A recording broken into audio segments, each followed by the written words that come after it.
যে বিদেশি কোনো শক্তির কোনো হস্তক্ষেপ মেনে নিবে না, ভালো কথা। কিন্তু আজকে কিন্তু ঘটনা একখান ঘটে গেছে, সেটা হলো বাংলাদেশের সংসদ ভবনের দক্ষিণ প্লাজায় কিন্তু আমেরিকার স্বাধীনতা দিবস পালন করা হয়ে গেছে। এটা আপনি হয়তো দৃশ্যটা আপনার চোখে পড়েছে সম্ভবত। তো চায়না আসলে কি বলতে চায়? আমি মনে করি না যে এটা সে ভারতকে হুমকি দিয়েছে, হতে পারে সেটা ভারতের জন্য 5%, কিন্তু 95% সে আমেরিকা সহ অন্যান্য দেশকে সতর্ক করেছে চায়না। চায়নার এই বক্তব্যের কারণে বাংলাদেশের রাজনৈতিক মাঠ এবং আন্তর্জাতিক মাঠ গরম হয়ে যাবে, এত কোনো সন্দেহ নাই। এবং চায়না সেটা জেনে বুঝেই বলেছে এবং সে সুযোগটা ইচ্ছা করে করে দিয়েছে। আমরা গত রাশেদ ভাইয়ের চ্যানেলে গতকাল নাকি পরশু দিনে আমরা আলোচনা করলাম যে চীন আমাদের জন্য 0 ট্যারিফ ঘোষণা করেছে, অথচ আমরা চীনে কোনো মালই রপ্তানি করি না। যা আমরা আনি শুধু আমদানি করি। তো এই যে আপনি চীনের যে কথাটা বললেন, তার এই বক্তব্য চীনার কর্তৃপক্ষের যে বক্তব্য, এই বক্তব্যের প্রভাব বাংলাদেশে পড়বে, ভয়াবহ রকম পড়বে, এবং সেটা ভালোর চাইতে খারাপ হবে বেশি। আপনারা আজকে একটা খবর দেখেছেন যে ফিলিপাইন, শ্রীলঙ্কা, আর একটা কোন দেশ, ভিয়েতনাম, এরা অলরেডি মধ্য আয়ের দেশের তালিকায় চলে গেছে। অথচ এই শ্রীলঙ্কা আমাদের কাছ থেকে শেখ হাসিনার আমলে $200 মিলিয়ন হাওলাত নিয়েছিল, দেউলিয়া ঘোষণা করেছিল নিজেদের। সেই দেশ মধ্য আয়ের দিকে চলে গেল, আর আমরা বাংলাদেশে কারখানা বন্ধ হতে থাকলো। আজকেও কারখানা বন্ধ হয়েছে এবং সামনে আরো বন্ধ হবে। আমাদের এই দেশটা আসলে কোন দিকে যাচ্ছে? এই বাংলাদেশটা এখন গনিমতের মাল হয়ে গেছে। চায়নার আমাদের দেশে কে আসবে না আসবে, আভ্যন্তরীণ বিষয় কি হবে, চায়না বিবৃতি দেয়। আমাদের দেশে কি হবে, করিডোর কোন দিক দিয়ে যাবে, আমেরিকা বলে দেয়। আমার দেশের কোনো জাহাজ আপনি বাঙালি কিনে আনবেন, বন্দরে আনতে পারবেন কিনা, চীন নির্দেশ দেয়। আমার দেশে গম কই থেকে কিনবেন না কিনবেন, আমেরিকা বলে দেয়। আপনি বেশি দাম দিয়েও তার কাছ থেকে কিনবেন, আপনি সস্তা পাইলেও ভিয়েতনামে যেতে পারবেন না, বার্মায় যেতে পারবেন না, ভারতে যেতে পারবেন না, আপনাকে আমেরিকা থেকে বেশি দামে কিনতে হবে। তো এই যে বাংলাদেশটা এখন গনিমতের মাল হয়ে গেছে, গরিবের বউ সবার ভাবি, গরিবের সুন্দরী বউ সকলের ভাবি, বাংলাদেশটা এরকম, বাংলাদেশ সম্পর্কে এরকম দাবি দেওয়া চলতেছে, আমরা দেখতেছি। আমেরিকা বললো আমারে বন্দর দাও, আমেরিকা বললো আমার সেন্ট মার্টিন দাও, আমেরিকা বললো তুমি মানবিক করিডোর দাও, চায়না বললো আমাকে করিডোর দাও। শুধু দেও আর দেও, কেউ বলে না যে নেও। এইটা আর কেউ দেখলাম না, মানে বাংলাদেশের কেউ বললো না তুমি এইটা নেও, শুধু বলে দেও আর দেও। দক্ষিণ প্লাজায় যদি এখন ভারতের স্বাধীনতা দিবস পালন করত, তাহলে বাংলাদেশে এতক্ষণ বলতো যে এই দেশটা অঙ্গরাজ্য হয়ে গেছে ভারতের। মসজিদে মসজিদে, বাইতুল মুকাররম, পল্টন ময়দান, শাহবাগ গরম হয়ে যেত, মসজিদের মিম্বর গরম হয়ে যেত। এখন আমেরিকার স্বাধীনতা দিবস পালন করে এখন মসজিদ গরম হওয়া তো দূরের কথা, ঠান্ডা বরফ হয়ে গেছে, মনে কেউ কিছু জানেই না। তো আমাদের দেশে এই মুহূর্তে যা চলতেছে, চীন বলেন, আমেরিকা বলেন, দেখেন চীন এটা বলার পরেই কিন্তু এই কাজটা করলো। চীন যখন এই ঘোষণা দিল, তখনই কিন্তু দক্ষিণ প্লাজায় আমাদের আমেরিকার স্বাধীনতা দিবস পালন করলো। অর্থাৎ চীন যে কথাটা পরশুদিন বলেছে, আজকে সেটার উল্টো কাজ হয়ে গেছে। শুধু তাই নয়, ওই তিস্তা চুক্তি লম্বা লম্বা কথা বলেছে না, ওই যে তিস্তার ওইখানে নদীর ওইখানে নাকি উল্টা কি করবে, যাক না করছে চুক্তি, দেখাক না আমাদের, বলুক, ঘোষণা দেয় যে চীনের সাথে চুক্তি করেছে ওইখানে তিস্তার অপোজিটে দেয়াল বানাবে আসমান পর্যন্ত, একটু বলুক না, দেখি আমরা একটু শুনি। বলুক না, পারবে না। বরং আমরা উল্টা দেখতেছি যে চীনের পাশে যাওয়ার পরেই, চীনের সাথে দহরম মহরম করার পরেই বাংলাদেশের কূটনীতিক পাড়া গরম হয়ে গেছে। এমনকি তারেক রহমান যতই গল্প করুক, জুলাই যোদ্ধাদের নিয়ে যতই অনুষ্ঠান করুক, তার কিন্তু পায়ের নিচে মাটি নাই। তিনি কিন্তু তার চেহারাটা দেখেন, তার চেহারা দেখলে মনে হয় না যে তিনি দেশের প্রধানমন্ত্রী। তার আচরণে মনে হয় না, তার বডি ল্যাঙ্গুয়েজে কিন্তু মনে হয় না। তার বডি ল্যাঙ্গুয়েজ হয়ে গেছে ওই কাপাসিয়ার ঘটি সোহেলের মতো। আপনি ভালো করে খেয়াল করেন, ভালো করে। সালাউদ্দিন সাহেব আজকে ঘোষণা দিয়েছে 50 বছর আওয়ামী লীগ আর কোনোদিন ফিরবে না, দিল্লিতে দাফন হয়ে গেছে। চালনে কয় শুই সেদা কেন তুই, বছরের পর বছর শিলং থাকলো, ভারতে থাকলো, সেখান থেকে আইসে বাংলাদেশের মুসলেখা স্বরাষ্ট্রমন্ত্রী হয়ে গেল। তো ফ্রান্স থেকে আমাদের হায়দ্রাবাদে তো এসে মন্ত্রী হইতে পারে, আপনিও তো ঢাকা থেকে মন্ত্রী হয়ে যেতে পারে, আমিও তো পাতালপুরি থেকে এসে যমুনার পার থেকে জিন্দাপির জামালপুরি মন্ত্রী হয়ে যেতে পারি। শিলং সালাউদ্দিন হইলে আমরা হইতে পারলে আমরা কেন পারবো না, আওয়ামী লীগ কেন পারবে না? মানে তিনি থাকলেন ভারতে, আইসা মন্ত্রী হয়ে গেলেন, সেই লোকটাই বলতেছেন যে ভারতে দাপন হয়ে গেছে আওয়ামী লীগের। তো এগুলো কার দাপটে বলে আমরা জানি? খুঁটার জোরে পাঠা কুদে, কখনো আমেরিকার পাঠা খুঁটির জোরে কুদে, কখনো চায়নার খুঁটির জোরে কুদে। কিন্তু সালাউদ্দিন সাহেব যতই কুদাকুদি করুক, বাংলাদেশের 4 লক্ষ কোটি টাকা 5 লক্ষ কোটি টাকা বছরে কিন্তু ভারত চলে যাচ্ছে, ওটা তিনি ঠেকাইতে পারতেছেন না। আমাদের ভাবির পোলারা মিছিল করে ঠেকাইতে পারতেছে না, দিল্লি না ঢাকা, ঢাকা না দিল্লি, কোনোভাবেই ঠেকাইতে পারতেছে না। তেমনি সিনান যে কথা বলেছে বাংলাদেশের আভ্যন্তরীণ ব্যাপারে বিদেশি শক্তির হস্তক্ষেপ মেনে নেবে না, এই কথা বলার মাধ্যমে চীন কিন্তু অলরেডি বিদেশি শক্তি হিসেবে বাংলাদেশের আভ্যন্তরীণ বিষয়ে সে হস্তক্ষেপ করে ফেলেছে, অলরেডি সে করে ফেলেছে। মানে তিনি আলম বিসমিল্লাহ করছেন। জি, এই প্রশ্নটাই কিন্তু আমি করতাম, আপনি অলরেডি আলোচনায় নিয়ে আসছেন। তো চীন নিজেই বাংলাদেশের অভ্যন্তরীণ বিষয়ে হস্তক্ষেপ করছে, আবার বলছে আমাদের অন্য কেউ হস্তক্ষেপ করলে সেটা মেনে নিবে না। ওই যে বিষয়টা এরকম, আমাদের এলাকার মুরব্বী ছিল, সে রাস্তাতে যাইতে গুতা দিত, আমরা বলতাম চাচা গুতা দাও গে, তোর কই গুতা দিলাম, আরেকটা গুতা দিয়ে তোর কই গুতা দিলাম। আমি চাচাই আবার গুতা দিলে আরেকটা গুতা দিয়ে তোর কই গুতা দিলাম। চাইনা এরকম করতেছে, গুতা মারতে স্যার কইতেছে কেউ গুতা দিতে পারবে না, সে নিজেই গুতাগুতি করতেছে, এটা হাস্যকর ব্যাপার। এই কথা বলার মাধ্যমেই সে চায়না অলরেডি চাইনিজ কর্তৃপক্ষ, চাইনিজ অফিসিয়াল বাংলাদেশের সার্বভৌমত্বের সাথে বা সার্বভৌমত্বের প্রতি সে হস্তক্ষেপ করেছে, বাংলাদেশের আভ্যন্তরীণ বিষয়ে হস্তক্ষেপ করেছে।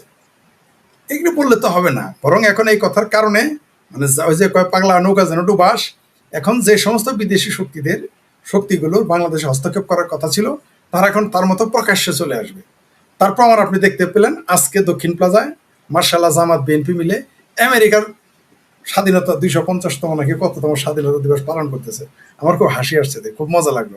আমরা তো এখন আমেরিকার 52তম নাকি 53তম প্রদেশ হয়ে গেছি। তারপরে যে হায়দর ভাইয়ের 2 প্রতিবেশীর সুবাদে আমরা ফ্রান্সের হয়ে যাব। তারপরে আমরা ইলিয়াসের সুবাদে আমেরিকা হয়ে গেছি।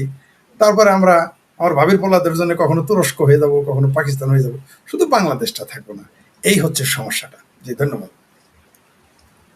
জি, ফরিদ ভাই রাশেদ হায়দার ভাইয়ের কাছেও আসে যে রাশেদ হায়দার ভাই চীনা রাষ্ট্রদূত অলরেডি যে মন্তব্য করলেন, ফরিদ ভাই বলবেন সেটা অলরেডি বাংলাদেশের অভ্যন্তরীণ বিষয় নিয়ে হস্তক্ষেপ, এমনকি সরাসরি এই মন্তব্য রাগ ঢাক না রেখেই।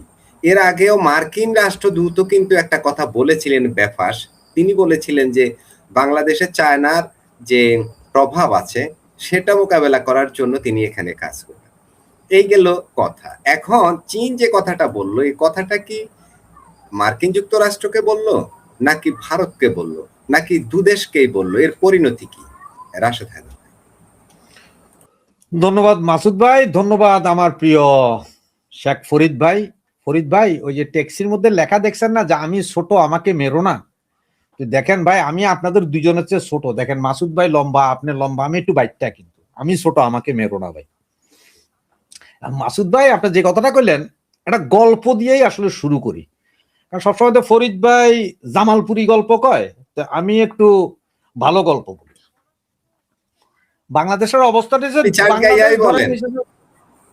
হ্যাঁ, বাংলাদেশ ওই যে ফরিদ ভাই কয় না যে গরিবের বউ সবার ভাবি, ধরেন বাংলাদেশ একটা মেয়ে, আর চায়না হইছে যে পরকীয়া প্রেমিক, আর আমেরিকা হইছে যে মাইয়ার বাপ মা। বুঝতে পারছেন? এখন বাংলাদেশ ধরেন ওনার, এখন বাংলাদেশ বাদ দেন, এবার একটা মেয়ে সে বিয়ে শাদী করছে, তার বাচ্চা কাচ্চাও আছে, এর ভিতরে তার একটু পরকীয়া করার খায়েশ হইল, সে পরকীয়া করতেছে, এগুলা যখন আবার ওই যে জামাই জানাজানি হয়ে গেল, তখন তো এটা হইচই বাইজা গেছে। এখন পরকীয়া প্রেমিক মাইয়ারে বুদ্ধি দিতেছে, হ্যাঁ তোমার জামাই যদি কিছু কয় তুমি ভাগ্যে চলে আইবা আমার কাছে। আর ওদিকে বাপ মাই কইতেছে, কয় যে না, এখানে তুমি যেহেতু বিবাহিত, তুমি অন্য কারো হস্তক্ষেপ এখানে আশা করবো না। এই জামাই, আপনি আমার মাইয়ারে হাত তুলছেন, এইটাও যেমন মানি না, এই তুমি পরকীয়া প্রেম করো, এইটাও মানি না। এগুলো ভেজাল চলতে তো এক পর্যায়ে মাইয়া গেছে প্রেগনেন্ট হয়ে। এখন জামাই ইচ্ছা করলো যে তার মানে কি, আমার লগে বিয়া, আমার লগে ঘর সংসার, আমার খাইলি আমার দাইলি, এখন তুই যে প্রেগনেন্ট, কয় যে আমি তো আমার ওই যে পরকীয়া প্রেমিক হে মইরা যাইবো, হে কইছে যে হের ওই রক্ত বাড়ানোর জন্য, রক্তের সম্পর্ক, মানে গোষ্ঠী বাড়ানোর। এই জন্য আমি হের পক্ষে একটু প্রেগনেন্ট হয়েছি, এটা তো অন্য কিছু না, চামড়ার ভিতরে চামড়া গেছে, এখানে অন্য কিছু হয়নি। তো বাংলাদেশের অবস্থাটা সেম ওই জায়গায়। আমেরিকা কয় যে চায়নার লগে যাইতে পারবি না, আবার চায়না উল্টে কয় যে এই তোমার দেশে অন্য কারো হস্তক্ষেপ মানবো না। ঘটনা হচ্ছে দুইটাই এসেছে ক্রিমিনাল। ওই যে মাইয়ার বাপ মাও ক্রিমিনাল, পরকীয়া প্রেমিকও ক্রিমিনাল, এখানেও দুইটা ক্রিমিনাল। তুই কব যে বাংলাদেশের ভিতরে হস্তক্ষেপ মানবি না, তো তুই কে? তুই তো হস্তক্ষেপ করতে হস পয়লা আমেরিকা। আবার চায়নায় কব যে তোরাও মানবি না, তো তোরা কে? দোনোটাই তো একই। এখানে আসলে খেলা যে কি চলতেছে, ওই যে কার পাশা যাচ্ছে কার চ্যানেলে, এইটা কেউ বুঝতেছে না। আর বাংলাদেশ এখন যে গরিবের ভাবি, আমার ভাই যেমন কয় আর কি, জামালপুরের ভাই যেমন কয় আর কি, যে গরিবের ভাবি এখন ওই যে সবাই বয়ে গেছে, সব জায়গায় শুইতে। খেলা দেখতে থাকেন। এই যে আজকে যেমন ওইটা দেখলেন, ওই যে কি বলে দক্ষিণ প্লাজায় আমেরিকার জন্মবার্ষিকী, আবার ওইদিকে বাংলাদেশের বিভিন্ন টিভি চ্যানেল কিন্তু ইরানের খোমেনির জানাজা লাইভ দেখাইতেছে। এত কিছুর পরে একটা কথা কই, আমাকে মধ্যে তো খুব মুসলমানিত্ব আছে না, আমরা খুব মুসলিম, সবকিছু দাঁড়ায়া যায় ইসলামের নাম শুনলে। এই যে ওয়ার্ল্ড কাপ খেলার সময় ফিফা যদি কয় যে ভাইয়ারা তোমরা যে যেই দেশ সমর্থন করবা তারে সেই দেশের ভিসা দিয়া 3 মাসের জন্য লইয়া যাবো খেলা দেখাইতে, সব শালাই দেখবেন যে তখন আর্জেন্টিনা, ব্রাজিল, সৌদি আরব, মরক্কো বাদ দিয়া আমেরিকার ইউরোপের দেশ ধরবো, আমরা এইসব দেশ পছন্দ করি। বুঝছেন? তখন কেউ সৌদি আরব যাইতে চাইবো না, সৌদি আরব তখন আর প্রিয় হবে না, তখন ইসলাম জিন্দা হবে না, মরক্কো, আলজেরিয়া এগুলা হবে না, তখন আমেরিকা, তখনই হয়ে যাবে অস্ট্রিয়া, জার্মান, ফ্রান্স, তখন আর কেউ ব্রাজিল আর আর্জেন্টিনা করবে না, না ওখানে যায় কাম। আমরা হচ্ছে ওই জাত, আমরা ওই যে গুয়ের ভিতরে একটা বললে এটাও জিব্বাদি টাইম না তুলি। আর এখানে তো ভাই ডলারের খেলা চলতেছে, দেখতে থাকেন কতদিন চলে ডলারের খেলা, কি কি বেইসা। শেষ পর্যন্ত যে একটা নাটক দেখছিলাম ছোটবেলায়, ভাই ফরিদ ভাই ও মাসুদ ভাই আপনি বলতে পারেন, যে একটা নাটকে ওই হেরা মামা ভাই না দুইজন পরে পুকুরে জইমা কয় স্যার আমি আমার আন্ডারওয়্যারটা বেশি, কয় কেন? কয় না আন্ডারওয়্যার তো পইরা এটা বেচা দিতে পারবো, সৈয়দ বংশের আন্ডারওয়্যার বেশি। কয় তুই পরনে তার কিছু নেই, আমি তো পানির তলায় আছি, কিছু দেখা যায় না। সব তো সরে নিয়ে গেছে, এখন খানার দিনে আন্ডারওয়্যার সহ বেচবো কয়দিন পর, বেশি দিন নাই, একটু দেখতে থাকেন কি কি হয়। কি কন ফরিদ ভাই? জি, আমি আপনার সাথে অনেকটাই একমত। মন্ত্রী মিনিস্টার দরকার না, এখন আমরা খেলা দেখি। জি জি, খেলাই দেখতে থাকি। জি রাশেদ হায়দার ভাই, আমি ফরিদ ভাইয়ের কাছে আবারও আসি। সেটা হচ্ছে ফরিদ ভাই আপনার আলোচনায় বলেছিলেন করিডোরের বিষয়টা, সেটা হচ্ছে মিয়ানমারের উপর দিয়ে চীনকে করিডোর যেটা হলে চীন খুব দ্রুতই বাংলাদেশে তাদের পণ্যটা ঢুকিয়ে দিতে পারবে, বাট বাংলাদেশের কোনো ফায়দা নেই। কিন্তু এই করিডোর তৈরিতে যে ব্যয় হবে, সে ব্যয়ের বোঝাটা বাংলাদেশকে বহন করতে হবে একটা অংশ। আচ্ছা, এর মধ্যে পার্বত্য চট্টগ্রামে আরাকান আর্মির জন্য করিডোর চেয়েছে জাতিসংঘের অবয়বে, আমরা বলছি মার্কিন যুক্তরাষ্ট্র, আমরা বলছি অনুমান করছি এটা অথেন্টিক কিনা জানি না, আপনারা বিশ্লেষণ করবেন। এই অঞ্চল নিয়ে বাংলাদেশের এই দুই পরাশক্তি, বিশেষ করে চায়না এবং মার্কিন যুক্তরাষ্ট্রের যে দড়ি টানাটানি, এর পরিণাম কি? আদৌ কি এটা হওয়া সম্ভব যে করিডোর চীন যেটা করতে চায় সেটা BRI যেটা? ফরিদ, ফলাফল ওই যে বললাম তো যে বাংলাদেশ এখন গণিমতের মাল, যে যেভাবে টানা হেঁচড়া করতেছে, যে যেভাবে ভোগ উপভোগ করবে, কিছুই করার নাই আমাদের। কিন্তু সমস্যা হলো যে শিল পাটায় ডলাডলি বাংলাদেশ নামক মরিচের কর্ম হবে সারা। আমরা দেখেছি যখন পরাশক্তিগুলো এরকম তৃতীয় বিশ্বের কোনো দরিদ্র দেশকে নিয়ে টানাটানি করে, তখন সেই দেশটা যুদ্ধ, দুর্ভিক্ষ, গৃহযুদ্ধ, দারিদ্র এইসবের মুখোমুখি হয় এবং হচ্ছে, ইতিহাস তাই বলে। আর এই বাংলাদেশটা তখন হয়ে যাবে, বাংলাদেশটা আরো বেশি বিপজ্জনক হয়ে যাবে, কারণ এখানে 18 কোটি মানুষ। পুরো মধ্যপ্রাচ্যের মানুষের সংখ্যা কত? মধ্যপ্রাচ্যের যদি আপনি ইরান সহ, ইরানকে যদি বাদ দেন 21টা দেশ, 21 দেশের লোক সংখ্যা কত? তাতেই পৃথিবী অস্থির হয়ে গেছে। গাজাতে 18 লক্ষ মুসলমান, তাতেই পৃথিবী অস্থির। বাংলাদেশে কিন্তু 18 কোটি। তাহলে শুধু বাংলাদেশ তো অস্থির হয়ে যাবে তা কিন্তু না, পুরো দক্ষিণ এশিয়া অস্থির হয়ে যাবে। আর এটাই কিছু কিছু পরাশক্তি চাচ্ছে, কেউ যেচে আনছে, কেউ পরিস্থিতির শিকার হয়ে মেনে নিতে বাধ্য হচ্ছে, কিন্তু এটা পৃথিবীর জন্য ভালো হবে না। এই 18 কোটি বাংলাদেশের জন্য তো ভালো হবেই না। এই বাংলাদেশের মানুষ এখনই ইতালি যাইতে, লিবিয়া যাইতে পানির জাহাজে মরে, মালয়েশিয়া মনে আছে কি শত শত রোহিঙ্গা মালয়েশিয়া যাওয়ার সময় মারা গেছে, থাইল্যান্ড যাওয়ার সময় মনে আছে তো, কত রোহিঙ্গা যে ডুবে মারা গেছে ওটা হিসাব কিন্তু কেউ দেয় না। তো এরকম এই বাংলাদেশে 18 কোটি মানুষ কোথায় যাবে? ভারত তার বর্ডার সিল করে দিবে। কারণ আপনি যত কিছুই বলেন, ওই 1 কোটি যখন যুদ্ধ বাজবে তখন আপনি ভারতে ঢুকতে পারবেন না। যদিও বাংলাদেশের মানুষ খাদ্যের অভাবে, নিরাপত্তার অভাবে ভারতে ঢুকে পড়বে, এটা ভারতের জন্য সমস্যা। ভারত তখন বর্ডার সিল করে দিবে। কত মানুষ পাচার হয়ে যাবে, কত নারী শিশু পাচার হয়ে যাবে, কত মানুষ বঙ্গোপসাগরে ডুবে মরবে, কত মানুষ যুদ্ধের নামে, গৃহযুদ্ধের নামে মারা যাবে। সেগুলো আমি চাই না এগুলো ঘটুক, কিন্তু আমাদের দুর্ভাগ্য, আমাদের দেশ ওই দিকেই যাচ্ছে, আমরা ওই দিকে যাচ্ছি। আপনি যেটা বললেন যে করিডোর মানবী, আপনি জাতিসংঘের কথা বলেছে সেটা আমরা জানি, কিন্তু আমরা জানি জাতিসংঘ আর আমেরিকা টাকার এই পিটার ও পিট, এটা আমরা সবাই জানি। মনে করেন যে জায়গায় আমি যেতে পারবো না, আইনগত বাধা আছে, সে জায়গায় আপনার নামে আমি গেলাম। যে জায়গায় রাশেদ হায়দার ভাই যেতে পারবে না, সেইখানে, যেমন রাশেদ হায়দার ভাই চালিত বাংলাদেশে ভোট দিতে পারবে না, উনি ফ্রান্সের নাগরিক। এখন উনি বললেন যে আমার হোমন্দিতে ইলেকশন করতেছে, 2টা জাল ভোট দিয়ে আসেন। তা আমরা 2জন গেলাম, জাল ভোট দিয়ে আসলাম। ভোট তো দিলাম আমরা, কিন্তু কাজটা কার হইল? কাজটা রাশেদ ভাইয়ের। তো ওই রকম এই দেশে ওই জাতিসংঘ যে কাজটা করে, জাতিসংঘের নামে জাতিসংঘ, জাতিসংঘের মা বাপটা কে? জাতিসংঘের মাও আমেরিকা, জাতিসংঘের বাপও আমেরিকা, জাতিসংঘের পোলাপানও আমেরিকা। তা আপনি তো তার বিরুদ্ধে কে খার, মানে কোন দিকে আপনি যাবেন?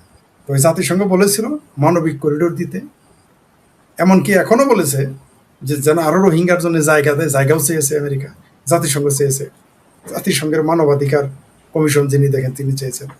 অন্যদিকে সৌদি আরব, এই যে বললাম না যে সব আমরা গণিমতের মাল, সৌদি আরব আবার বাংলাদেশের ঘেঁটি ধরে বলছে যে তাড়াতাড়ি রোহিঙ্গাদের পাসপোর্ট দাও। অদ্ভুত ব্যাপার, আমাদের জাতীয় পরিচয়পত্র নবায়ন করার নির্দেশ এসে গেছে, আর রোহিঙ্গাদের পাসপোর্ট দিয়ে দিলেন। এটা কি করে কি হয়? আপনি সংসদে বিল এনেছিলেন কোনো দেশের মানুষকে পাসপোর্ট দেওয়া মানে নাগরিকত্ব দেওয়া। আপনি এটা সংসদে বিল আনতে হবে, সংসদ যদি মনে করে তবে। সৌদি আরব গালে একটা চটকানা দিছে, কানটা ধরে মইলে দিছে, 70,000 পাসপোর্ট দিয়ে দিল ইউনূস সরকার। অথচ বাংলাদেশের দরিদ্র মানুষগুলো যারা ভারতে কাজ করতে গেছে, কামের বান্দি হইতে গেছে, দিনমজুরি করতে গেছে, তারা ফিরে আসবে, আপনি তার দেশে নিলেন না। মানে কত বড় ফাত্রামি! মানে সৌদি আরব, মানে এই দেশটার, ওই যে চায়নার অ্যাম্বাসেডর নাকি বললেন যে বাংলাদেশের আভ্যন্তরীণ বিষয়ে হস্তক্ষেপ চায়না মেনে নিবে না। তো ওই যে 70,000 যে পাসপোর্ট দিল, এটা কি বাংলাদেশের আভ্যন্তরীণ হস্তক্ষেপ না? আরে ভাই, আমি এখনো আমার পরিবারের আরো কিছু মানুষের পাসপোর্ট করাইতে পারি নাই, দিচ্ছে না। অন্যদিকে রোহিঙ্গাদের 70,000 পাসপোর্ট দিলেন, আমি বাংলাদেশে পাই না। আমার এক পরিচিত ব্যক্তি আছে, তিনি বিদেশে 5 বছর থাকার পর পাসপোর্ট করতে পেরেছিলেন। 5 বছর, 5 ইয়ার্স তার যেভাবে রয়ে গেছে ওই পাসপোর্ট পেতে, তার জুতার তলা ক্ষয় হয়ে গেছে। একজন বাংলাদেশি নাগরিক, সে 5 বছরে পাসপোর্ট পায়নি। তসলিমা নাসরিন বাংলাদেশি নাগরিক, তিনি তার ফ্ল্যাট বিক্রি করবেন, পাওয়ার অফ অ্যাটর্নি দেবেন, পৃথিবীর 4-5টা বাংলাদেশি হাই কমিশনে গিয়ে তিনি সেই সুযোগ পান নাই, তার নাগরিক অধিকার। কিন্তু 70,000 রোহিঙ্গার পাসপোর্ট দিয়ে। ফরিদ ভাই, আমার 2টা ছেলে, একটার বয়স 10, একটার বয়স 9, ওদের জন্ম ফ্রান্সে, ওদের ফরাসি পাসপোর্ট আছে, এটা ঠিক আছে, কিন্তু আমি তো বাংলাদেশি, আমার ওয়াইফ তো বাংলাদেশি, আমাদের তো সব বাংলাদেশি। আমি ওদের 2জনের পাসপোর্ট করতে পারি নাই, কারণ হচ্ছে যে বলতেছে আমার যে ওই জন্ম নিবন্ধন লাগবো, টিকার সার্টিফিকেট লাগবে, তবে এগুলা কই থেকে দুমু আমি? আমরা তো দিতেই পারবেন না। তাহলে এবার চিন্তা করেন, এই হইল অবস্থা। আমি যে আজকে যদি বাংলাদেশে কোনো মহিলারে যদি গর্ভবতী করে দিই, তার বাচ্চা সরাসরি ফরাসি নাগরিক হবে, কারণ আমি ফরাসি। আর সে জায়গায় আমরা হাজবেন্ড ওয়াইফ 2জন বাংলাদেশি হওয়ার পরও আমাদের বাচ্চারা বাংলাদেশি পাসপোর্ট পাবে না। যে এটা কিন্তু 70,000 রোহিঙ্গার পাসপোর্ট দেওয়া কিন্তু হয়ে গেছে। ফরিদ ভাই, ফরিদ ভাই একটা বিষয়, সেটা হচ্ছে এই যে কূটনীতি যেটা ভারত, এই চায়না এবং আমেরিকা, ভারত রাশিয়ার সাথেও সুসম্পর্ক তো আছেই, ঐতিহাসিক সম্পর্ক, যেটা মার্কিন যুক্তরাষ্ট্রের শত্রু রাষ্ট্র, চায়নাও তাদের শত্রু রাষ্ট্র, ভারতের সাথেও চায়নার অনেক প্রবলেম আছে, কিন্তু তারপরেও ব্যবসা বাণিজ্য কিন্তু দু দেশের চলছে। খুবই তুঙ্গে। হ্যাঁ, তুঙ্গে। কিভাবে ভারত এই দুই দেশকে, বিশেষ করে চায়না, আমেরিকা এবং রাশিয়া, এই তিন বৈপরীত্যকে মেনটেন করে? আর একটা দেশের নাম ভুলে গেছেন, সে হলো ইরান আর ইসরায়েল। দুইটার সাথে ভারতের সম্পর্ক ভালো, একই সাথে। আসলে এটা হচ্ছে ভারতের কূটনীতি। একটু বড়সড় প্রবলেম আমার আমার কাছে মনে হয়েছে এই দুই দেশের মধ্যে। জি, চায়নার সাথে ইরান আর ইসরায়েলকে আমি এই আলোচনায় নিলাম না, যে আপনি আপনার মতো করে বলুন। আচ্ছা, তাহলে ইরান, ভারত হচ্ছে, আমি বারবার বলি, ভারত হচ্ছে চাণক্যদের পুত্র, ভারতবাসীরা চাণক্যের পুত্র। কোনো ব্যক্তি যদি, আমি আপনাকে লিখে দিতে পারি আপনাকে, আপনি ম্যাকিয়াভেলি পড়ে আপনি কি করতে পারবেন আমি জানি না। ম্যাকিয়াভেলির সেই রাষ্ট্রবিজ্ঞানের সেই বিখ্যাত কিতাব পড়ে আপনি কতটুকু সফল হবেন বটে, কতটুকু হবেন আমি জানি না, গ্যারান্টি দিতে পারবো না। কিন্তু আমি লিখিত দিতে পারি, কোনো 25 বছরের তরুণ সে যদি 5 বছর শুধু চাণক্য নীতিটাই শুধু পড়ে, আমার ধারণা সে বাংলাদেশের সবচেয়ে ভালো কূটনীতিক হবে। মানে বাংলাদেশের মধ্যে হবেই, যে কোনো কূটনৈতিক যারা ব্যক্তি রয়েছেন তাদের চাইতে সে বেশি বুঝবে কূটনীতি। তাহলে ভারতীয়রা কি করবে? তারা তো তাদের কূটনৈতিক তৎপরতা যে আপনি দেখেন, আমি ভারতের উপরে মাঝে মধ্যে রাগ করতাম। যেমন যে ভিসাটা যখন দিল, আমার রাগ উঠে গিয়েছিল, কেন ভিসা দিল, এখন তো সব জঙ্গিরা যাবে। কিন্তু না, তারা কি করেছে, তারা এখন থেকে 10 বছরের কথা চিন্তা করেছে, কমপক্ষে 5 বছরের চিন্তা করেছে। শুধু একটা বিষয় না, ওই দিন হায়দ্রাবাদের ওখানে গিয়ে বলছি যে ভিসা দেওয়ার আরেকটা কারণ আছে, সেটা আমরা লাইভে বলতে পারবো না সঙ্গত কারণে, কারণ তাহলে অনেক মানুষের ক্ষতি হয়ে যাবে, সেটা বলা যাবে না, এবং সেটা বাংলাদেশের মানুষদেরই ক্ষতি বেশি হবে। সঙ্গত কারণে বলতে পারতেছি না। কূটনীতি এমন একটা জিনিস, আপনি যা বলছেন না সেটা কূটনীতি, আপনি যা বলে ফেলেছেন সেটা তো কূটনীতি না, আপনি তো বলেই দিয়েছেন। যেমন চায়না বলে ফেলেছে যে বাংলাদেশের ব্যাপারে আভ্যন্তরীণ হস্তক্ষেপ আমরা মেনে নিব না, তার কিন্তু বক্তব্য প্রকাশ হয়ে গেছে। ভারত কি বলেছে? বলে নাই। তার মানে ভারত এটা আরো বেশি মানতেছে। ওই যে অক্ষয় কুমারের সে ডায়লগ, जो मैं बोलता हूँ वो मैं करता हूँ, আর जो मैं नहीं बोलता हूँ वो मैं डेफिनेटली करता हूँ। তো ভারতের রাজনীতি হচ্ছে এটা, যা সে বলে তা সে করে, যা সে বলে না তাহা কিন্তু সে করবেই। এটা হচ্ছে ভারতের কূটনীতি। এই কূটনীতির কারণে দেখেন জাপানের প্রধানমন্ত্রী কি বলেছে, নরেন্দ্র মোদী আমার ভাই। এই ট্রাম্প কি বলেছিলেন, নরেন্দ্র মোদী আমার বন্ধু। ওবামা কি বলেছিলেন, নরেন্দ্র মোদী আমার ভাই। ইউরোপীয় ইউনিয়নের প্রেসিডেন্ট আপনার চ্যানেলে এসে বলেছিলাম, কি বলেছে, mother of all deals sign করেছেন। আর্জেন্টিনা তাকে মানে ব্ল্যাঙ্ক চেক দিয়ে দিয়েছে ভারতকে জ্বালানির তেলের জন্য। রাশিয়ার সাথে তার সুসম্পর্ক, আমেরিকার কোনো ধাতানি মানে না। ইরান থেকেও তেল সে প্রকাশ্য গোপনে 2 ভাবেই আনে। সৌদি আরবের সাথে তো ভালো সম্পর্ক, দুবাইয়ের সাথে তো সম্পর্কের হিসেবই নাই। অলরেডি দুবাইয়ে সে তার অস্ত্র ব্রহ্মস কি যেন ওগুলো বিক্রি করতেছে। তো এইটাই ভারতের কূটনীতি দেখা যায় যেটা খুবই ধীর গতিতে কাজ করতেছে, কিন্তু প্রশান্ত মহাসাগরের স্রোত কিন্তু বোঝা যায় না। আমরা কিন্তু কুমিল্লার, তারপরে চাঁদপুরের ডাকাতিয়া নদী, বা জামালপুরের পারের যমুনার নদী, সিরাজগঞ্জের যমুনা নদীর স্রোতটা দেখতে পারি। কারণ কি? কারণ এটা গতিটা বোঝা যায়, আমাদের চোখে ধরে। কিন্তু প্রশান্ত মহাসাগর কিন্তু শান্ত না, নাম প্রশান্ত, তার যে গতি এত বেশি, ওইখানে কিন্তু কেউ উপস্থিত হলে বুঝতে পারে না। যারা প্রশান্ত মহাসাগরে ভ্রমণ করে তারা সেটা জানে, ওর গতিটা কিন্তু বোঝা যায় না, কিন্তু স্পিড কত, কারণ আমাদের চোখেই ধরে না সে কত দ্রুত গেল। আমি যখন বুলেট ট্রেনে বসেছিলাম চায়নাতে, তা আমি বললাম যে এরা না বলে এত গতি, শত শত গতিতে যায়, উপর দিকে তাকায় দেখি 600+। তখন আমি ভয় পাইছি।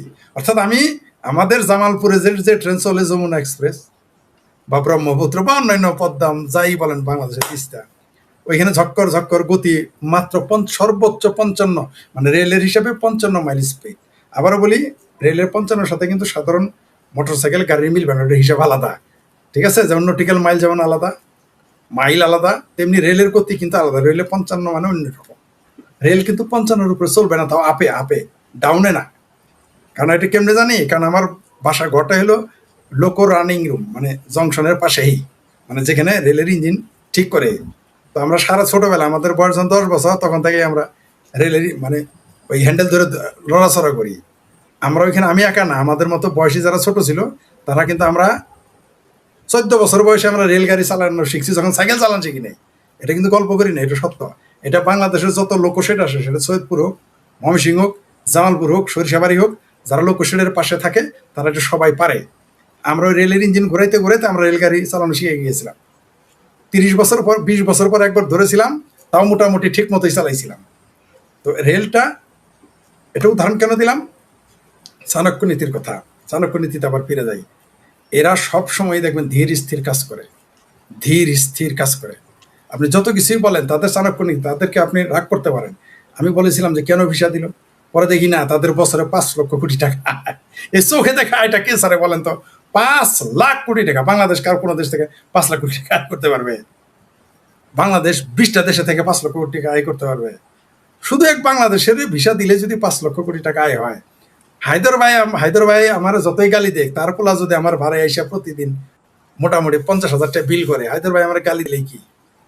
আমাদের রাশেদ ভাই গালি দিলে কি? মাসুদ ভাই গালি দিলে কি? মাসুদ ভাইয়ের মেয়ের জামাই যদি প্রত্যেকদিন আমার ভাড়ায় এসে মনে করেন যে 1 লাখ টাকা বিল করে বন্ধু বান্ধব নিয়ে, আপনি আমার গালি দিলে কি? আমি তো আমি বলি, জি জি ঠিক আছে।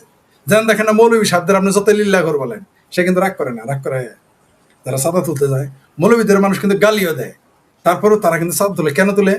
গালি যতই দেন, দিন শেষে তো 35% কমিশন আছে, তার জন্য তারা রাগ করে না।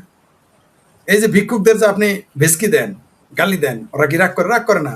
সারাদিন ভেসকে দিতে দিতে কেউ ফরিদ না হয় ভেসকে দিবে, ওই মাসুদ ভাই তো দিবে, হায়দর ভাই তো দিবে। তো ভারত কি চিন্তা করলো যে গালি তারা দিতে থাকে, আমার 5 লক্ষ কোটি টাকা ইনকাম। এই যে এই বছর 5 লক্ষ, যেটাকে 1 থেকে 1.5 লক্ষ কোটি টাকা ইনকাম করতো, এখন সেটা 5 লক্ষ কোটি টাকা। এটাই হচ্ছে চাণক্য নীতি। তাহলে দেখেন, ভারত এখন বাংলাদেশের সাথে ভারতের চরম সম্পর্কের অবনতি হয়ে আছে কিন্তু। তাহলে সেইখান থেকে সে 5 লক্ষ কোটি টাকা কামাই করে নেবে। অলরেডি এক ব্যক্তি রাশিয়ায় থাকে, সরি অস্ট্রেলিয়াতে থাকে, ভারতীয় ব্যক্তি, কি যেন খুদা, কি যেন তার নামের আগে আগে পরে খুদা আছে, ভুলে গেছি নামটা আর কি। সে কি করেছে? 4 লক্ষ কোটি টাকা বিনিয়োগ করবে একজন। তো এটাই হলো ভারত, এটা হচ্ছে ভারতের চাণক্য নীতি। সে আমেরিকার সাথেও প্রীতি রাখে, রাশিয়ার সাথে তার প্রীতি আছে, এবং রাশিয়ার সৈন্য অলরেডি ঘাঁটি করে ভারতে বসে আছে। আপনাকে বলে দেই, এটা 2 মাস আগেই ঘটে গেছে। 2 মাস আগে ঘটে গেছে। এখানে অলরেডি রাশিয়ার সৈন্য ঘাঁটি করে আছে, এবং রাশিয়ার সাথে তার সামরিক চুক্তি রয়েছে, দীর্ঘমেয়াদী প্রতিরক্ষা চুক্তি রয়েছে। অর্থাৎ ভারতে হামলা, রাশিয়ায় হামলা, রাশিয়ায় হামলা, ভারতে হামলা, এই চুক্তি তারা করে রেখেছে।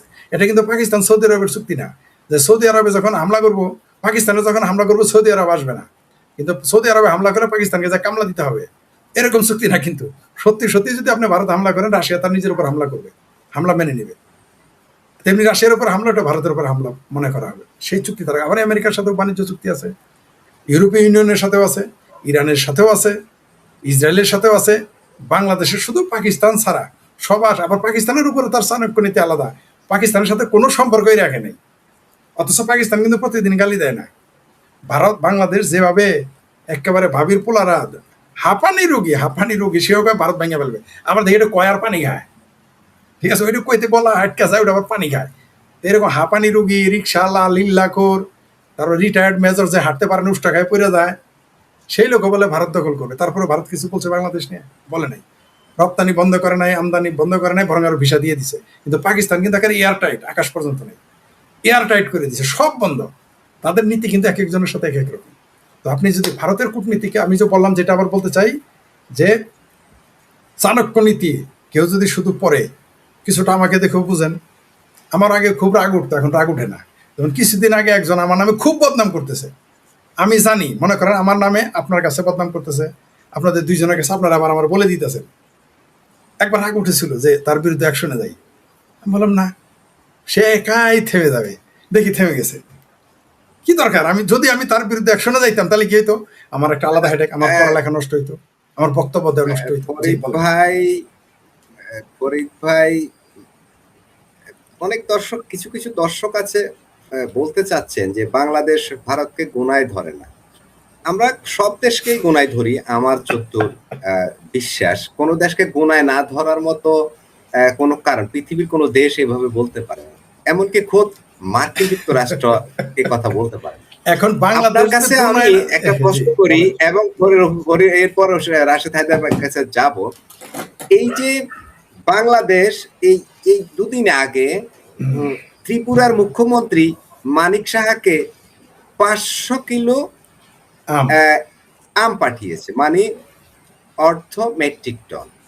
আবার যে শুভেন্দু অধিকারীকে নিয়ে আমাদের সংসদে তীব্র ঝাঁঝালো আলোচনা হলো, সেই শুভেন্দু অধিকারীকেও 500 কেজি আম উপহার পাঠালো বাংলাদেশ। এবার ওই যে আসামের যিনি মুখ্যমন্ত্রী হেমন্ত বিশ্ব শর্মা, তাকে কত কেজি পাঠিয়েছে এই খবরটা আমি ঠিক পাইনি। এই যে হঠাৎ করে এই আম কূটনীতির কারণ কি ফরিদ ভাই?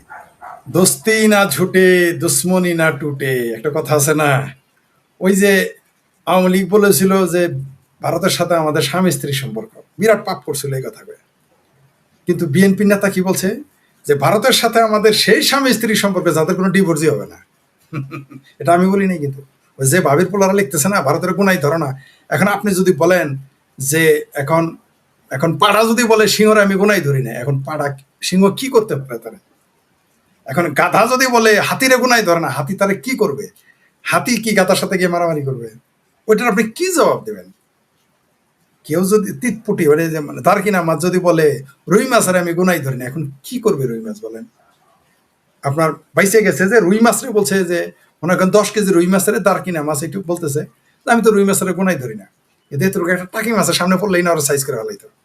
পাইছে গেছে যে ভারত হচ্ছে শৈল মাছও না, মাগুর মাছও না, ভারত তো রুই মাছ খাই ফেলে না। তো যদি ক্যাটফিশ হইতো, পাকিস্তানের মতো ক্যাটফিশ হইতো, ছোট হইলেও খাই ফেলতো, তখন বুঝতো মজা। আর আপনি যেটা বললেন যে আম দেওয়া, আমই দিচ্ছে না তলে তলে আরো কি দিচ্ছে, এই যে আপনি কি মনে করেছেন ভারত এমনি ভিসা ছেড়েছে? একটা কিছু তো লেনদেন হয়েছে। ভারত তো ওই যে 1 বছরে 5 লক্ষ কোটি টাকা কামাইবে, শুধু কি সেই কারণে আপনার মনে হয়? আমার কিন্তু মনে হয় যে এই সরকারের সাথে কোনো আলোচনা হয়েছে, গোপন কোনো সমঝোতা হয়েছে। আপনি তো শুধু আম দেখতেছেন। আম যদি প্রকাশ্য দিয়ে থাকেন, মেয়ার জামাইবারে যদি আপনি প্রকাশ্যে আম পাঠায় থাকেন, তাহলে গোপনে তো জামও পাঠাইছেন, গোপনে তো আনারসও পাঠাইছেন মেয়ার জামাইবাড়ি। বাইচান্স পোলার বউ যদি দেখে, তাহলে তো খেপে যাবে, মানে চীন খেপে যাবে, আমেরিকা খেপে যাবে। আপনি যে তলে তলে আরো কি দিচ্ছেন বা দিচ্ছেন না, আমরা কিভাবে বুঝি? এই যে শিলং সালাউদ্দিন এত বছর ভারতে থাকলো, ভারত তাকে বহাল তবিয়তে ছেড়ে দিল, আমরা তো বুঝলাম না। তাকে আবার মন্ত্রী হইতে দিল, আমরা তো হিসাব বুঝলাম না। ডালমে কুস্তো কালা হ্যায়, কে যে কার সখী তুমি কার, কে যে আসলে কার, এটা তো বোঝা বড় মুশকিল। এই জামাতি যে ভারতের দালালি করতেছে না ভিতরে ভিতরে, আপনি কেমনে বুঝলেন?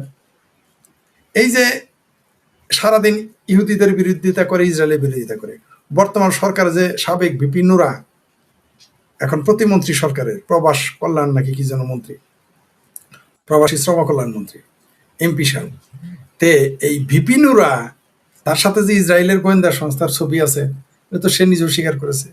রাজনীতি খুব জটিল বিষয়। আপনি যেটা বললেন আম পাঠাইছে, কয়দিন পরে জাম পাঠাবো, এরপরে ইলিশ মাছ পাঠাবো, তারপরে বিনিময়ে কি নিবে।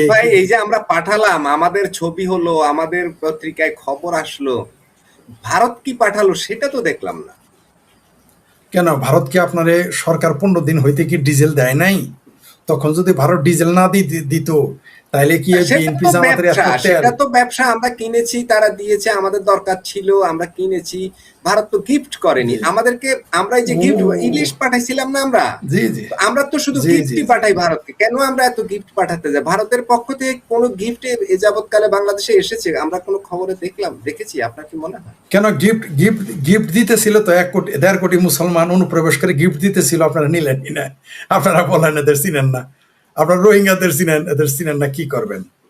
ভারত যে আমাদের, মানে আমি আবারও বলি, আপনি যেহেতু গিফট দিয়েছেন, আর ভারত তো প্রশ্ন করি যে আপনাকে, শোনা যাচ্ছে না। ধরুন আপনি আমাকে একটা গিফট দিলেন, হ্যাঁ, একটা ঘড়ি দিলেন বা একটা কিছু একটা দিলেন, তো আমিও আরো এক সময় দেখা গেল কিছু একটা সামনে পড়লো, ভালো, আপনাকে গিফট করলাম, এই যে লেনদেন থাকে। এখন আমি জি, দেখছি বাংলাদেশে শুধু গিফট দিচ্ছে, ভারতের তরফ থেকে আমি কখনো কোনো গিফট বাংলাদেশকে দিতে আমি দেখিনি। এই যে ইলিশ দিল, এখন ইউনুসের সময় তো ইলিশ গেল, এখন যে ভারত কি ইউনুস গিফট দিব? সেভেন সিস্টার দখল করে। ভারত তো গরুর এখন দুধ খাওয়া আমাদের দেশ। সরকার, আমাদের বিরোধী দল, আমরা সবাই মিলে ভারতকে বলছি, আমরা কি বলছি, ওই যে একজন কমেন্ট করেছে, গোনায় ধরি না। তো গোনায় না ধরলে ওদেরকেই শুধু আমরা দিচ্ছি, শুধু দিচ্ছি, ওরা শুধু নিচ্ছে, মানে গিফট গিফট যেটা আর কি।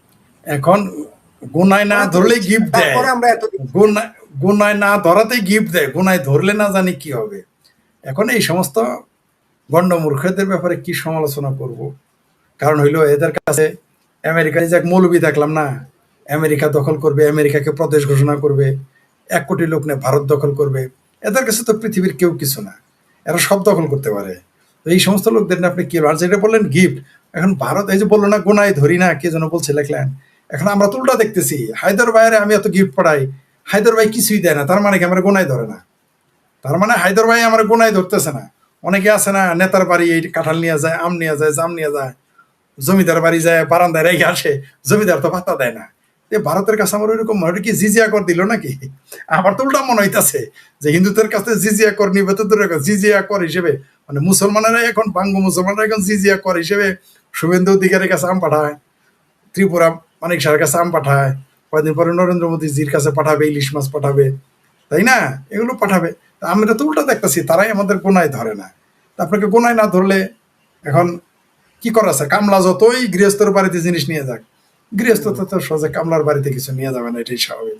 এদের লজ্জাও করে না, সারাদিন বলে দিল্লি না ঢাকা, দিল্লি না ঢাকা, কিন্তু এরা ভিসার জন্যে ওই ঘন্টার পর ঘন্টা না, ভোর 5টার সময় এসে লাইন দিবে, আবার ভিসা নিয়ে একবার গালি দিবে, আবার জহর নামাজ, আসর নামাজের সময় ভিসা নিবে, এসে নামাজের সময় আলহামদুলিল্লাহ বলবে, ফজর নামাজের সময় ভারতকে গালি দিবে, পরের দিন সকালবেলা দেখবেন কলকাতা এসে হাজির, পরের দিন সন্ধ্যায় দেখবেন যে দিল্লি বা চেন্নাই গিয়ে হাজির চিকিৎসা করার জন্য। তো বাংলাদেশের মানুষের চরিত্র, মানে বিশেষ করে বাংলাভাষী মুসলমানের চরিত্র বিশ্লেষণ করা খুব কঠিন কাজ। আমার মনে হয় যে ওই যে কোন আগে নাকি জিনেরা কোন সব কাজ করে দিত, সব কাজ, ওরা বল জিন আমার পদ্মা ব্রিজ বানায় দেবো, বানাই দিবে, আটলান্টিক মহাসাগরের ব্রিজ বানাই দিবে। কিন্তু বাংলাদেশি বাংলাভাষী মুসলমানের মন সম্পর্কে যদি জানতে চান, এই জিন পারবে না। সে মাপ চাবে, প্রয়োজনে জিন আত্মহত্যা করবে। কারণ বাংলাদেশের মানুষ সম্পর্কে আপনি বুঝতেই পারবেন না। কারণ এখানে সারা জীবন দেখলাম যে ভারত বিরোধিতা রাজনীতি করে এই বিএনপি, আমাদেরকে সিগারেট বিষাদ দেখি ভারতের চাদর পরে। আমার জীবনে আমি 2বার ভারতের চাদর কিনেছিলাম, 2বার। আর রিজভি সাহেবের ঘরে সবই ভারতীয়, জামাতের আমিরের ঘরে সবকিছু ভারতীয়, ওই ডাক্তার মাসুদের ঘরে সবকিছু ভারত, ঘরে যান সব কসমেটিক ভারতীয়, নিশ্চিত থাকেন। সে চাইনিজ কসমেটিকও ব্যবহার করে না, বাংলাদেশে ব্যবহার করে, সব ভারতীয়, আপনি নিশ্চিত থাকেন। কারণ ইউরোপ আমেরিকা শুয়োরের চর্বি থাকবে, এই ভয় করবে না। তো রইল বাকি কি? ভারত। কারণ ভারতের তো শুয়োর খায় না, গরুও তারা ব্যবহার করে না, বিকল্প চর্বি, কৃত্রিম চর্বি ব্যবহার করবে। ওইখানে ভারতের কাছেই যাবে, যেতে হবে, তাছাড়ার উপায় নাই। আপনাকে আম দিতে হবে, জাম দিতে হবে, কাঁঠাল দিতে হবে, লিচুতে তেল টেল মেরে যদি একটু তেল আনতে পারেন। আর ওই যে আপনি বললেন না যে টাকা দিয়ে তো কিনছি, ভাই টাকা দিয়ে আপনি ইরান থেকে তেল কিনবেন, ইন্ডিয়া যান কেন? আপনি আপনার মায়ের পেটের ভাইয়ের সাথে যদি ঝগড়া থাকে, তার দোকান থেকে 100 টাকা তেল কিনেন না, সরিষার তেল। আপনার ভাইয়ের সাথে যদি ভাইয়ের মিষ্টির দোকানে তার সাথে ঝগড়া লাগে, আপনি 100 টাকা দই নিবেন না। আপনি ভারত থেকে এত তেল আনেন, ঘটনাটা কি? আর কোনো দেশ নাই? ও আর কোনো দেশ নাই, ওগুলো আমরা কিন্তু বুঝি। ওই টাকা মানে বিষয়টা এরকম, ফকিরের ভিক্ষা দিলে বলে ভিক্ষা কি মাগনা দিছেন, সব কামাই করছেন না, বক্তব্যটা কিন্তু ওইরকম মনে হয়। বুঝতে পারছেন? বক্তব্যটা ওইরকম। টাকা দেয়া ভারত থেকে আনবেন কেন? টাকা দিয়ে আমেরিকা থেকে কিনেন, টাকা আমেরিকা থেকে বেশি দিয়ে আপনি গম কিনতেছেন না, আপনি বেশি দাম দিয়ে গম কিনতেছেন না, তো আমেরিকা থেকে আনেন, ইরান থেকে আনেন আপনার ভাই, পাকিস্তান থেকে আনেন আপনার দুলা ভাই, ওইখান থেকে আনেন, আফগানিস্তানে আনেন, আফগানিস্তান না থাকলে নদী থেকে তেল বের করে নিয়ে আসেন, আইতুল কুরসি করে ফু দিবেন, আফগানিস্তানের ভিতর থেকে তেল শুরু হয়ে যাবে বেরোয়া, নিয়ে এসে পড়বেন। আপনি কেন ভারতে যাবেন? তবে আপনি যেটা বলেছেন খুবই গুরুত্বপূর্ণ কথা, ওই যে ফাতরা দর্শক লিখছে না, ভারতকে গোনায় ধরে না, ভারতেই আমাদের গোনায় ধরে না, তাই এত আম দেওয়ার পরেও তারা আমাদের জন্য এক বাড়ি জাম পাঠাইলো না। অপেক্ষা করেন, আরো কিছুদিন দেখেন, আরো কিছুদিন দেখেন কি হয়, অপেক্ষা করি। রাশেদ হায়দার ভাইয়ের কাছে এই বিষয়ে একটু জানতে চাইবো, এই যে এটা আমি বেশ ফলো করেছি, কেই বলছেন বিবৃতি, এগুলো নিয়ে কিন্তু অনেক কথা হচ্ছে ভারত নিয়ে। এখন প্রশ্ন হলো, এই যে আম গেল, শুভেন্দু অধিকারীকে নিয়ে আমি বলছিলাম সংসদেও কিন্তু উত্তপ্ত আলোচনা হয়েছে, শুভেন্দু অধিকারীকে অলরেডি ক্ষমা চাই জন্য এমন কথাও তো আসছে। সেই শুভেন্দু অধিকারীকে আবার আম গিফট পাঠানো হলো, আম গিফট পাঠানো হলো, যারা সার্বক্ষণিক যাদেরকে আমরা বলছি তারা নাকি অনেক কথা বলে বাংলাদেশ নিয়ে নেতিবাচক। এরপরে আসামের মুখ্যমন্ত্রী বিশ্ব শর্মা, ওনাকে পাঠিয়েছে কিনা আমি ঠিক জানি না। ভারতে যাবৎকালে কোনো গিফট পাঠিয়েছে এমন আমার জানা নেই, যদি জানা থাকে রাশেদ হায়দার ভাই বলবেন। কেন আমরা বারবার এইভাবে গিফট পাঠাচ্ছি? ওই যে মাসুদ ভাই, আপনারা বারবার, আমি একটা কথাই বলি যে আপনারা আমারে খোসান, পরে আমি কিছু কইলে আপনারা কোন যে হাজী সাহেবের মুখ খারাপ। এখন আপনার দেশে আম ছাড়া আর আছে কি? আম ছাড়া তো আর কিছু নাই। 71-এর যুদ্ধের পরে যা সুন্দর ছিল সব পাইকারা লইয়া গেছে, আর এখন পৃথিবীতে যা সুন্দর আছে সব ইন্ডিয়াতে আছে। সুতরাং আপনার কাছে তো তেমন কোনো সুন্দর কিছু নাই যে আপনি পাঠাবেন, আমি পাঠাইবেন। আর এখন আপনারা বলেন যে আপনি এতক্ষণ ফরিদ ভাইও বলতেছিল যে ভারত গনায় ধরে না, ভারত কিছু দিবে কেন? না ফরিদ ভাই, ভারত কিন্তু একটা জিনিস দিছে, তো ইনফরমেশনটা আপনাদের দিই। গতকাল এইখানকার সময় আপনার 7টার সময় যে একটা রিপোর্ট আমি পাইছি, সেটা হচ্ছে যে পর্তুগাল এম্বাসিতে শুধু বাঙালিদের 7,500 ফাইল জমা হয়েছে গত 2 দিনে, মানে বৃহস্পতিবার আর শুক্রবারে 7,500 ফাইল জমা হয়েছে। ওইখানের দালাল এবং বিভিন্ন জনের হিসাব মতে দেখা গেছে যে আগামী 1-1.5 মাসের ভিতরে কম করে 1.5 লক্ষ ফাইল জমা হবে শুধুমাত্র পর্তুগাল এম্বাসি, ভিসার জন্য, স্টুডেন্ট ভিসা, অমুক ভিসা, তমুক ভিসা।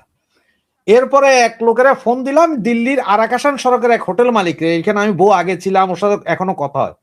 ও কইতেছে এই রোডের কোন হোটেলের কোনো বিছনা খালি নেই, যেটা 500 টাকা ভাড়া এটা 1,500 টাকা ভাড়া হয়ে গেছে, খালি নেই। তো ভারত দেয় না, ভারত দিছে না। এই যে একটু ভিসা দিছে, আপনারা গরিবরা যাইয়া মোটামুটি ভিসা অ্যাপ্লাই করতে পারতেছেন, আপনাদের কিছু কর্মজীবী ছেলে পেলে বিদেশ আসবে, তো ভারত দিছে। তো আর ভারতের পা না চাইটা, ওই যে একটা কথা শুনেন, যে হাতির দাঁত দেখানোর একটা আর খানার আর একটা, কিন্তু এ জমাইতা বিএনপি এনসিপি যা আছে এরা দেখায় ভারত বিরোধী, কিন্তু এরা নিজেরা মানে গালাগালি, সারাদিন গালাগালি করে সন্ধ্যার পরে নরেন্দ্র মোদীর কয়ে যে স্যার আমরা গালাগালি করছি, প্লিজ আপনি মাফ করেন না, মাফ করেন স্যার, আমার করে আপনি ইয়ে করেন না স্যার, আমরা একটু গালাগালি করি স্যার, নাহলে তো আমাকে রাজনীতি টিকে না। এগুলো সবাই বুঝে, কিছু কিছু 2-1 বঙ্গু বুঝে না, অশিক্ষিত বাঙালি এরা বুঝে না যে কাহিনী কি। এখন আম পাঠাইতেছে, কারণ ওরা জানে যে আম ইলিশ এগুলা পাঠাইয়া যদি তেল না মারে তাহলে তো বিপদ আছে। কারণ শুভেন্দ্র হওয়ার পরে অনেক গালাগালি করছে, যে যখন পুশব্যাক হইতেছিল তখনও সংসদে দাঁড়াই শুভেন্দ্রের গালাগালি করছে। তো সেই শুভেন্দ্রকে আবার আম দিয়া, জাম দিয়া, দুধ দিয়া তেলাইতেছে, বুঝতেছেন না এগুলো কি? ফরিদ ভাই করেছে না, মাইয়ার ঘরে তো চুরি করে আম জাম পাঠায়, লগে আরো কি কি পাঠায়। লগে আমার যে দূর মনে হইতেছে, আমার যতটুকু মনে হচ্ছে, এটা আমি শিওর বলবো না, আমার মনে হয় অলরেডি ওই যে বর্ডার এরিয়া যেটা আছে না বাংলাদেশ ভারত, ওখানে বাংলাদেশের ভেতরে বাংলাদেশের যে বিজিবি এবং সেনা ক্যাম্প আছে, সেইখানে সম্ভবত 70% রয়্যাল লোকই কাজ করতেছে। গত 15-20 দিনের খবর পেতেছে, এই চুক্তি হয়েছে যে তোরা নাম কোয়াস্তে থাকবি কিন্তু ভিতরে কাজ করবে। দেখেন এই চুক্তি করে আইছি কিনা, দোস্ত খালি কয় যে আওয়ামী লীগের। তোমরা এই বিএনপি জামাত এনসিপির কোন কোন অবদানকে অস্বীকার করবে? কেন চায়নাদের মাথা খারাপ হয়ে যেতে বুঝেন না? জি রাশেদ হায়দার ভাই, আমি যেটা চাই ভারতের কাছে, সেটা হচ্ছে আমি ভারতেও কিন্তু খুব ভালো মানের সুস্বাদু আম, জাম, কাঁঠাল, কলা, লিচু, আনারস অনেক কিছুই কিন্তু ফলে। ওরাও এরকম 200 কিলো, 500 কিলো, 1000 কিলো এই, আমাদের প্রাইম মিনিস্টারের জন্য গিফট পাঠাবে। ওই গিফট বক্সের উপরে ভারতের পতাকা থাকবে, সেখানে লেখা থাকবে এই gift for prime PM BD. এই ধরনের প্যাকেট আদৌ আসে কিনা আমাদের কোনো খবরে কখনো দেখিনি। যাই হোক, আমার একটু ভিন্ন আলোচনা আছে, আমরা শেষ করব, শেষের দিকে চলে আসছি। একটা কমেন্ট নেই ফরিদ ভাই, অনেক কমেন্ট আছে তো অনেকগুলো কমেন্ট নেওয়া সম্ভব হবে না, আমি একটা কমেন্ট একটু দেখাতে চাই। সেটা হচ্ছে একজন কমেন্ট করলেন, ডলারের দাদাগিরি ভাঙতে সরাসরি রুপি ইয়েনে লেনদেন, আমেরিকাকে চাপে ফেলতে জাপানের সঙ্গে গাঁটছাড়া বাঁধছে ভারত। এখন এই যে ইয়েনে লেনদেনের যে বিষয়টা, এটা এক সময় ইউক্রেন যুদ্ধের সময় এ ধরনের প্রবলেম শুরু হয়ে গিয়েছিল। তখন দেখা গেল যে বিশ্বের অনেক দেশই ডলারে রাশিয়ার সাথে লেনদেন করতে পারে নাই। চীন রাশিয়ার সাথে কিন্তু ইয়েনে লেনদেন হয়। এখন ভারতের সাথেও যদি ইয়েনে লেনদেন হয়, ডলার দাদাগিরি কিছুটা খরিদবে।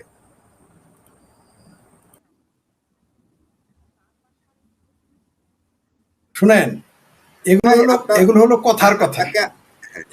জি জি জি, এগুলো হলো কথার কথা। যে যতই ফাতরামি বুদ্ধি করুক কাজ হবে না। ব্রিক্স বানাইছিল না, ব্রিক্স আছে, ব্রিক্স তো এখন ইট হয়ে গেছে গা। এগুলো কিছুই টিকবে না। শেষে ডলার দিয়ে আপনাকে লেনদেন করতে হবে। কত কথাই না বলতেছে লোকজন। আমেরিকাকে আপনি কিভাবে দুর্বল করবেন? সম্ভব না, বললেই তো হবে না। ভাই একজন প্রশ্ন করলো পাকিস্তানকে আম পাঠিয়েছে কিনা, দয়া করে বলবেন। কোন তথ্য আছে পাকিস্তানের প্রধানমন্ত্রী নওয়াজ শরীফকে কি বলে শাহবাজ শরীফ পাকিস্তানকে পাঠিয়েছিল? পাকিস্তানকে পরে পাঠাবে কেন? পাকিস্তান পরে পাঠাবে কেন? পুরো বাংলাদেশটাই তো পাকিস্তানকে দিয়ে দিছে। আপনি আম পাঠাইতে হবে কেন? যা মন চাইতে জাহাজ দিয়ে আসতেছে নিতেছে। আর আপনি আম কিভাবে পাঠাবেন? 25 টন পপি বীজ পাঠাইছে, ড্রাগের বীজ পাঠাইছে পাকিস্তান। আপনার জন্য অনেক কিছু পাঠাইছে, তো এত চিন্তা করেন কেন? জঙ্গি পাঠাইতেছে বাংলাদেশ, আরো জঙ্গি কেবল পাকিস্তান অন্য দেশ থেকে আনতেছে অ্যারাইভাল ভিসা দিয়ে। যেটা আপনি বললেন ডলার নিয়ে, অর্থনীতির ছাত্র না আমি, অর্থনীতি অত বুঝি না। অর্থনীতি আমার কাছে, অর্থনীতির একটা অংশ আমার কাছে খুব কঠিন মনে হয়। তবে এতটুকু বুঝি যে আমেরিকা আপনার জর্জ বার্নার্ড শকে বলেছিল যে, ভুলে যায় আমার নাম, হয় আইনস্টাইন না জর্জ বার্নার্ড শ, নাম ভুলে যায়, এই দুইজনের একজন বলেছিল যে সোভিয়েত ইউনিয়ন টিকবে না, সমাজতন্ত্র টিকবে না। বলছে কেন? বলছে আমেরিকা চায় না তাই টিকবে না। এখন সেটা কিন্তু ঠিক নাই। ওই মৌলবীদের দিয়ে, এই যে যারা ডলারের বিরুদ্ধে লাগবে না, জাস্ট এই মুসলমানদের দিয়ে তার পিছনে লাগাই দিবে। চাইনা যদি ডলারের বেশি পিছনে লাগে, ওই মুসলমানদের লাগাই দিবে। সৌদি আরব বলছিল পেট্রো ডলার চলবে না, তারা নিজস্ব, ওই যে দেখেন খবর কিন্তু হয়ে গেছে, মধ্যপ্রাচ্যে তার 1 মাস পরে কিন্তু যুদ্ধ শুরু হয়ে গেছে। তো যারা বলতেছে, শুনেন, স্বপ্ন দেখতে তো সমস্যা নাই।